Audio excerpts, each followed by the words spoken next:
Thomas Harris's books are always filled with colorful characters, and these characters are just as colorful... Best supporting cast.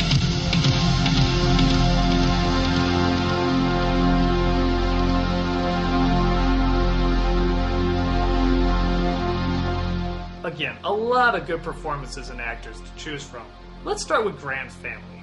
In Manhunter, the wife is played by Kim Grest, and the son is played by David Simon.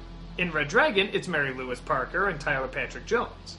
While there is a connection in Red Dragon with them, Manhunter devotes entire scenes to how this is all affecting their lives. Even a scene where he confesses to his son the hardships of a sick mind and what it means to live with it. This is a very strong moment. Barry's mom had this newspaper. It said you were in a special hospital. And I was transferred into the psychiatric wing. That bothers you, doesn't it?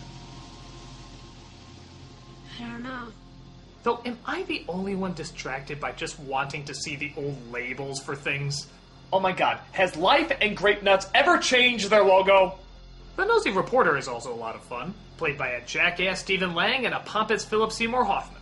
Both are great, but I think I prefer the snobby Hoffman a little bit more. That's just my personal preference, though. Jack Crawford is played well in both versions, as are the other investigators. Wait a minute, is that Barney in both of these movies? Holy shit, it is! It's like he's in 2 different dimensions! But for me, the tipping point has to be with the blind woman dating the killer, played by Joan Allen and Emily Watson. And as cool as Joan Allen is, it's Watson who is far more memorable. Much more time is given to the romance between these two, and it shows in more detail how their relationship grows, which makes it all the more tragic when you see where it all ends up. In the original, it's a little rushed. The idea is that he finally falls in love with a woman and his psychotic killer mind doesn't know how to handle it. When the attempt to kill her comes in Manhunter, it's just sort of like another kill. But in Red Dragon, it's a real hard choice, and we know why. We've seen them grow close together. The relationship with the family is important in Manhunter, but I think the relationship with her is more important in Red Dragon. It gives the character more of a purpose as well as a weight. Factoring all that in, it seems like Red Dragon truly does have the better supporting cast, though only by a little. Point goes to the new. You know, if you don't want to talk, that's okay.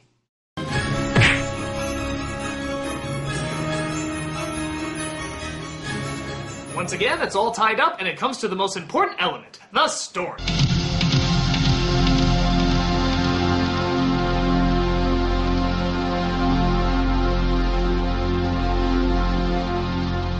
Those who read the book know that Red Dragon followed it a little closer.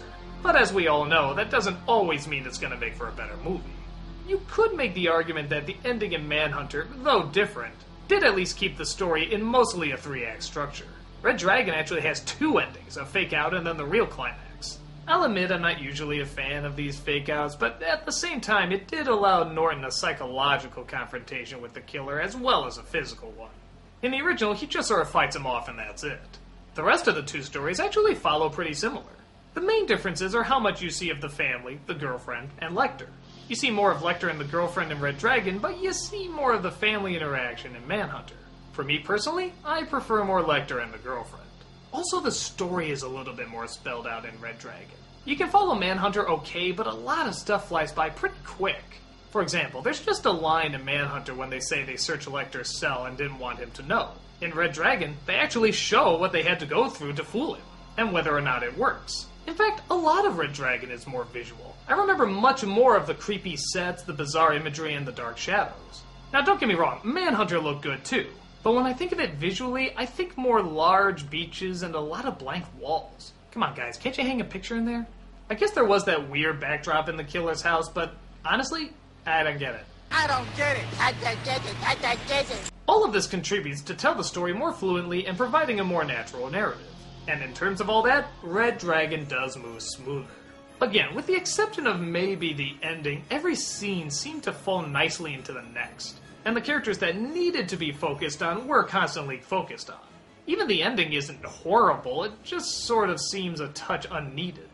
Like they could have had the same psychological climax at the killer's house without the family. Yeah, I know, similar to what they did in Manhunter, but maybe with a little bit more dialogue.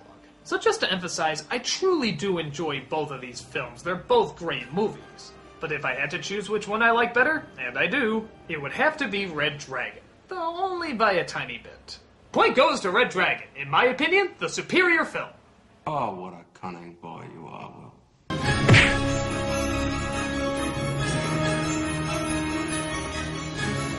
I'm the Nostalgia Critic, and if you'll excuse me, I'm going to eat some liver with some fava beans and a nice Chianti.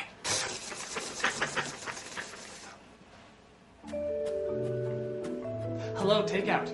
Yes, I would like to order your finest duck liver, please.